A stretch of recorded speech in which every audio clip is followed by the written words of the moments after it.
All right. I know I'm late on this. I know I said I would get this out, and that was 30, 40 some odd hours ago, but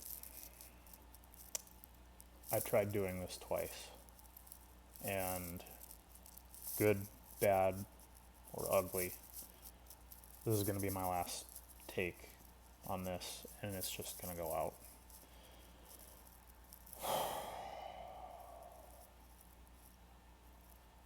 I guess I should preface this with the statement that if you're offended by coarse language, I'm sorry, but that's just how I fucking talk.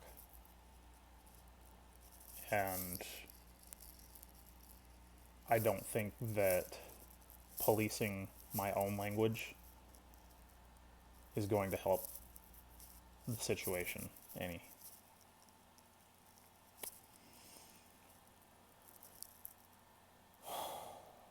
The past almost 60 hours have been just absolutely filled with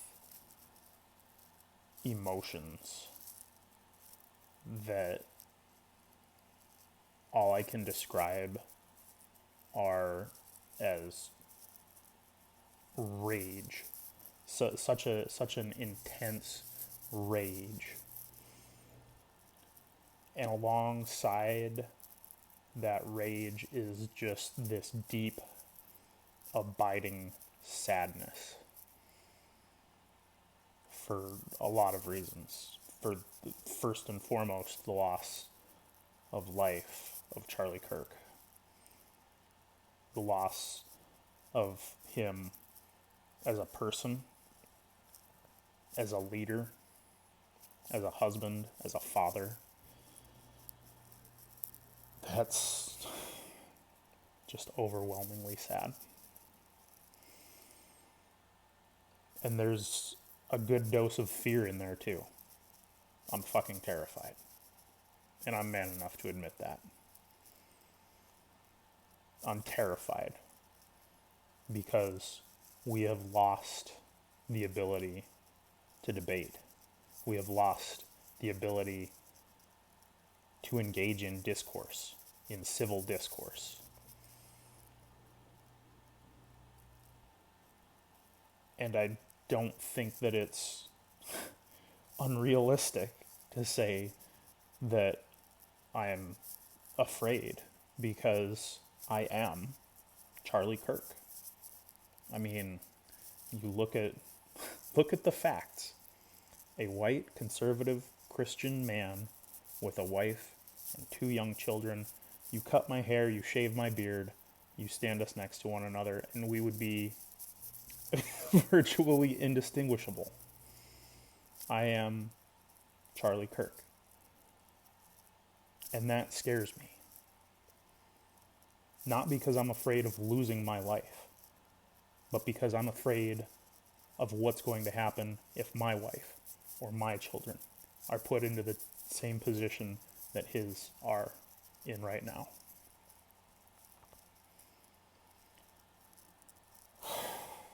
So what can we do? What can I do? What would Charlie do? And I know the answer to that.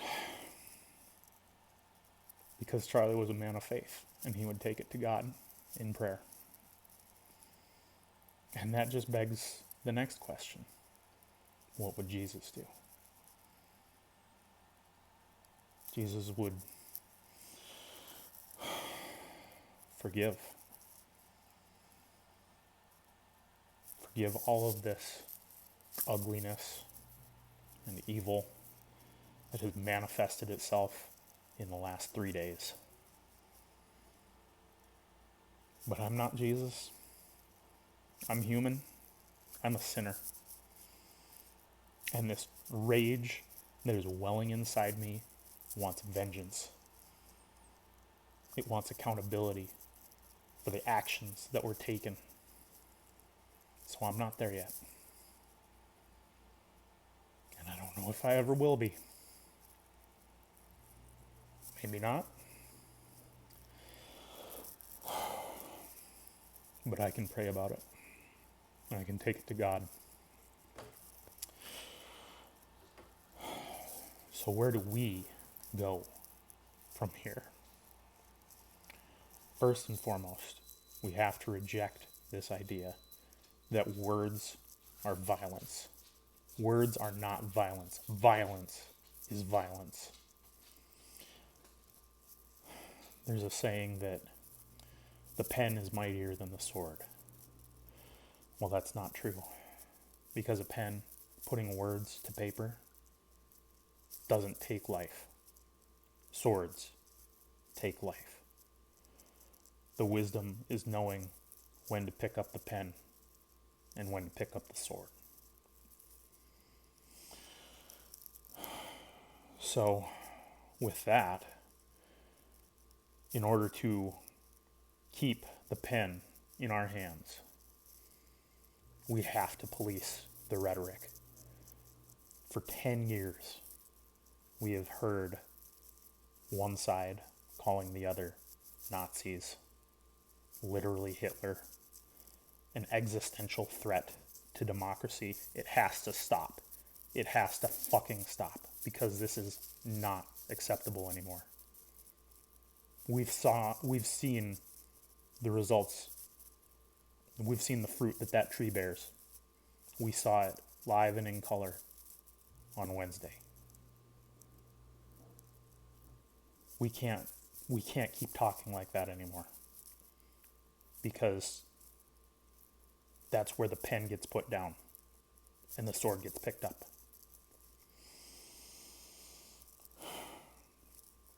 The next thing is accountability. We have to hold each other accountable. But more than that, we have to hold the criminals accountable for their actions.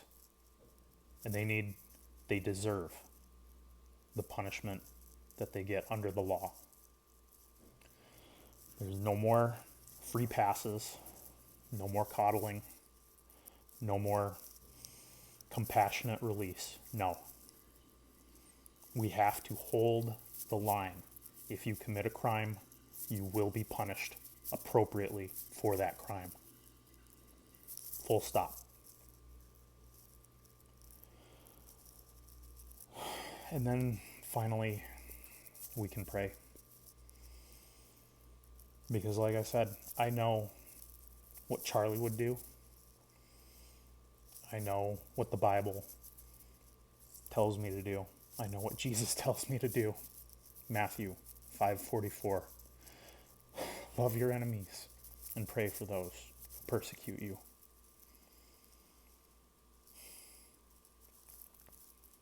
But I am a humble sinner, and I'm not there yet.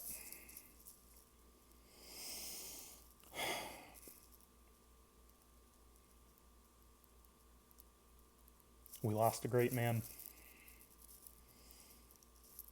We lost a leader. And now it's up to us to make sure that his loss is not in vain. Charlie Kirk, rest in peace. Rest in power. Rest in Jesus. We have the watch. This is America's turning point.